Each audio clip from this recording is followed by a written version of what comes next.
Hi, everybody, and welcome back to our Bible study in the Gospel of Luke. We're picking up in chapter 3. If you're wondering why I'm wearing the same thing I wore yesterday, it's because I didn't change my clothes. Oh, wait, no. Okay, it's because I filmed these videos back to back in order to get a little bit ahead of the game, and that would be why. But you can think whatever you would like. We're picking up in verse 3, and we're going to go through verse 6 today.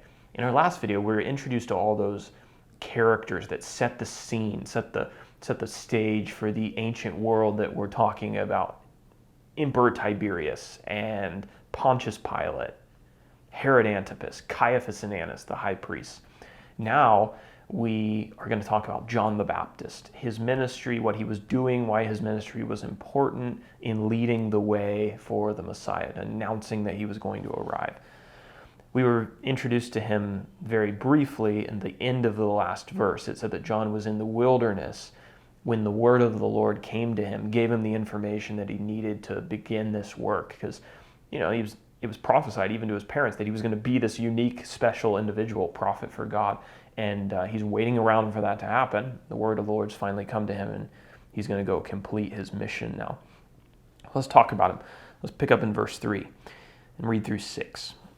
And he went into all of the region around the Jordan, proclaiming a baptism of repentance for the forgiveness of sins. As it is written in the book of the words of Isaiah the prophet, the voice of one crying in the wilderness, prepare the way of the Lord, make his paths straight.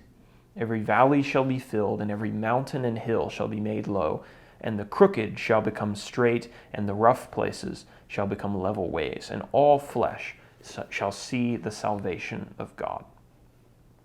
John spent his time in the wilderness baptizing for the forgiveness of sins. Now, when you baptize somebody, the Greek term just means to immerse them in water, to be buried basically in water. You can be immersed, I suppose, in a lot of things. Dirt or slime or puppies. I don't know if you can be immersed in puppies, but you can be immersed in water. Right? That's what baptism is. The concept of cleansing by water is really familiar to us because, well, at least to people who've been around churches. Baptism's a familiar concept. But what about to the ancient world? There's not a ton of references to people being dipped in water in the Old Testament. There are some, but not a ton. So when we jump into the New Testament, all of a sudden John's just baptizing people. Like, where does he get that from? Well, it's important to know that if you dig into a little bit of Jewish history, especially throughout the years between the Old and the New Testament, they were in some ways familiar with the idea that a person needed to be immersed in water to be cleansed. So the existence of mikveh, M-I-K-V-E-H, what that was a Jewish ceremonial cleansing pool. So those were found to have existed in Jewish areas of the world, even back during the Hasmonean period, which was the time between the Old Testament and the New Testament. So those have been found. So there's this idea that there was some familiarity with this cleansing by water concept.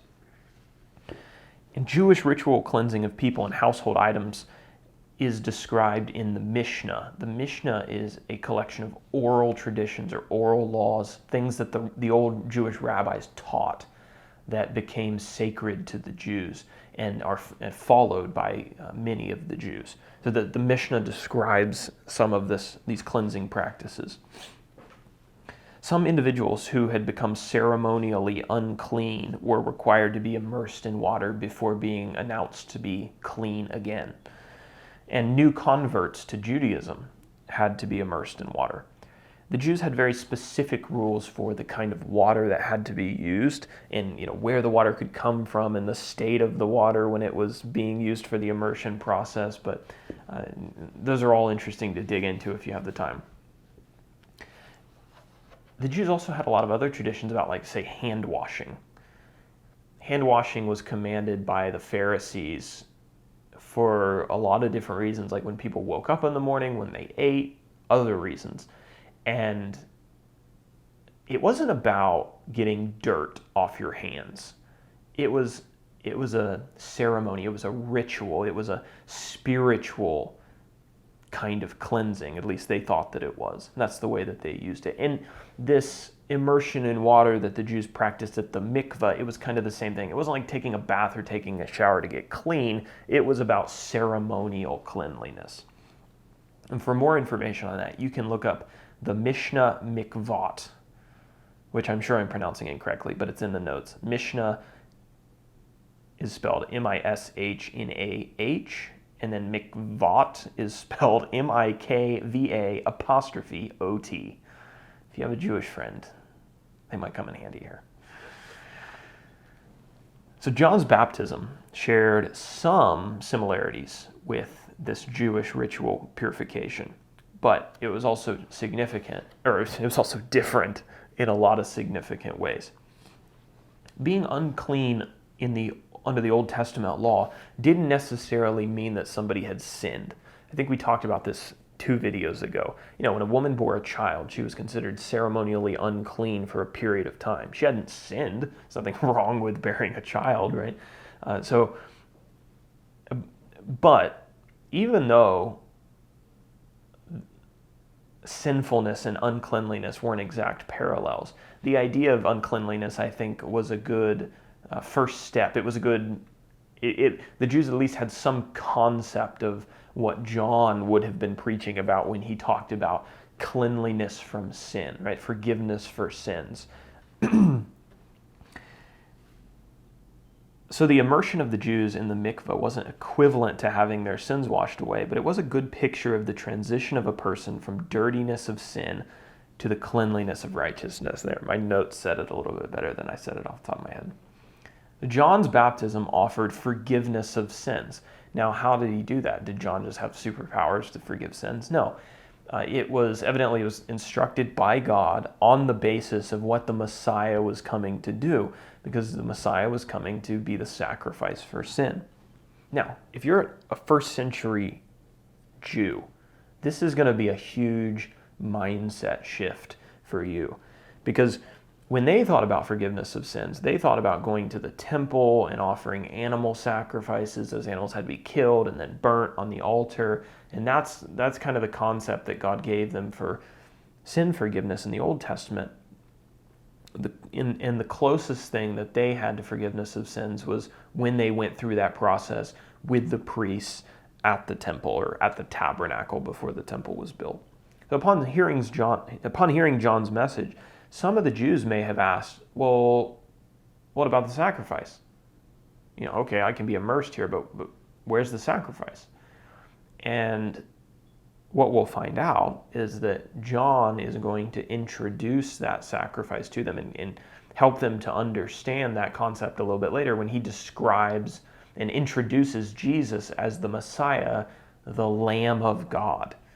Jesus was going to die on the cross to be the sacrifice for the sins of all of these people. And it's on that basis that their sins could be forgiven in the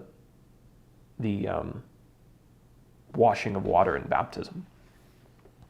So I have this phrase in my notes twice. If you're reading the notes, just ignore one of them. But to a first century Jew, purification by immersion in water would have been a familiar concept, but having sins forgiven through immersion in water would have been a somewhat new concept. So there's, like a lot of the things in the Old Testament, they kind of led the people up to understanding God's full intention in the new covenant.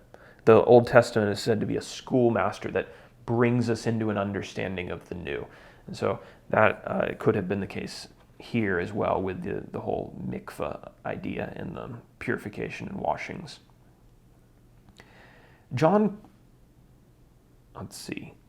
Luke quotes this prophecy in verses 4 through 6, and it's about John. It comes from Isaiah chapter 3, verse 4. John just didn't come out of nowhere. He wasn't some guy who just woke up and decided, hey, you know what? I'll get up and I'll start announcing that the Messiah is going to come today. No, he was not only prophesied a few years before this, but he was also prophesied hundreds of years before he ever showed up. Now, we remember how the angel came to Zechariah and prophesied 30 years ago that John was going to be a prophet of God. But Isaiah, 750 years before John showed up, spoke of a man who would precede the Messiah and prepare the way for his ministry. And so the prophecy quoted in verses 4 through 6 is from Isaiah chapter 40, verses 3 through 4. It talks about, let me read it again. The voice of one crying in the wilderness, prepare the way of the Lord, make his paths straight. Every valley shall be filled, and every mountain and hill shall be made low, and the crooked shall become straight, and the rough places shall become level ways, and all flesh shall see the salvation of God. So you might be thinking, like, what is this weird phraseology about making crooked things straight, and mountains are going to be leveled, and valleys are going to be brought up and smoothed out? What is that business? Well, in the ancient days, whenever a king or somebody probably with a lot of money, somebody very prominent, was going on a journey, how did they travel? They jump in their jet and fly there, private? No, they had to go on the roads like everybody else. And guess what? The roads weren't that great back then. So, you think about this as a Roman Empire. There weren't highways and not like we know them today. Paved areas. It was all probably just like trampled earth and paths that had been made through well-traveled areas. And we do know that the Romans had some roads, but they were nothing like the roads that we have today. And they would have been subject to erosion and heavy rainfalls and earthquakes and who knows what else, right? So the road could get messed up pretty easy. So anyway, you're a king and you are going on a journey. You're probably not traveling too light.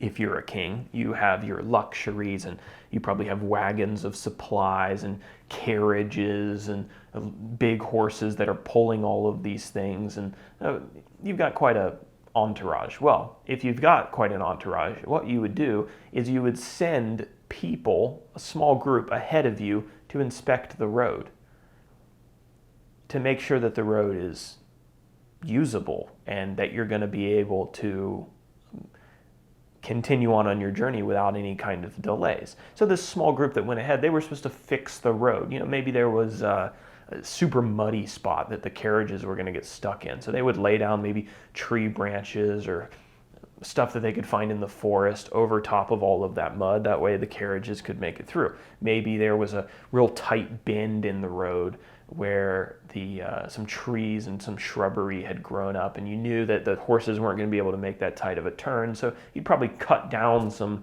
trees and that shrubbery to make the path a little bit more straight, and then there wouldn't be any issues.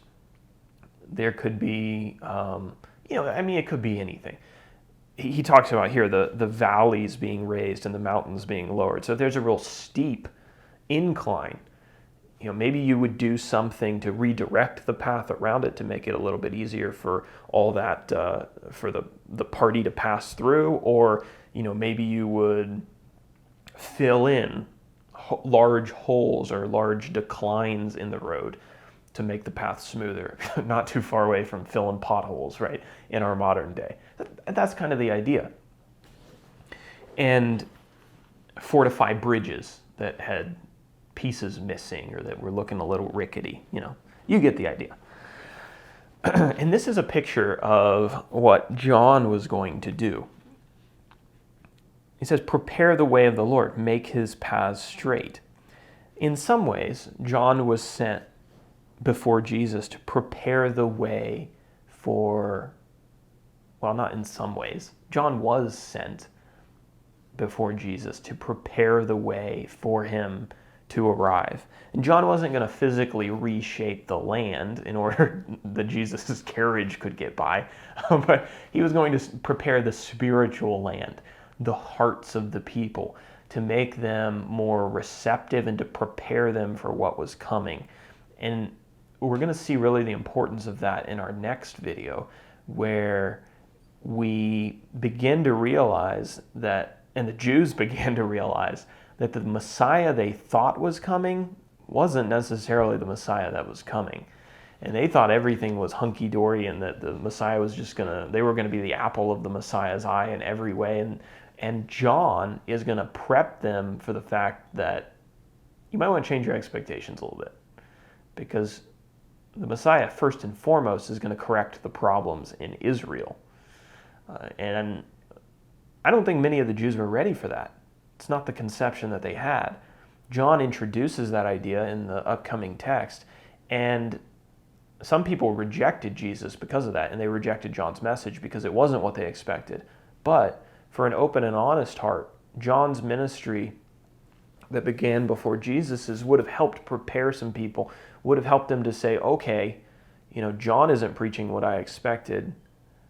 Maybe I should open my mind a little bit to receive this Messiah in whatever form he comes. And I don't know what exactly that's going to be, but John has helped me to make that transition a little bit easier when the Messiah finally shows up. So I think that's why John's ministry was so important, is because you had a giant group of people whose expectations were wildly different than what they were going to receive. And here, the announcer of the Messiah is also probably wildly different than they ever would have expected him to be. So, next video, we will talk about John's interaction with some Pharisees and Sadducees and his condemnation of them and stern words. So that'll be for next time. Hope you guys have a good day, and I'll see you tomorrow.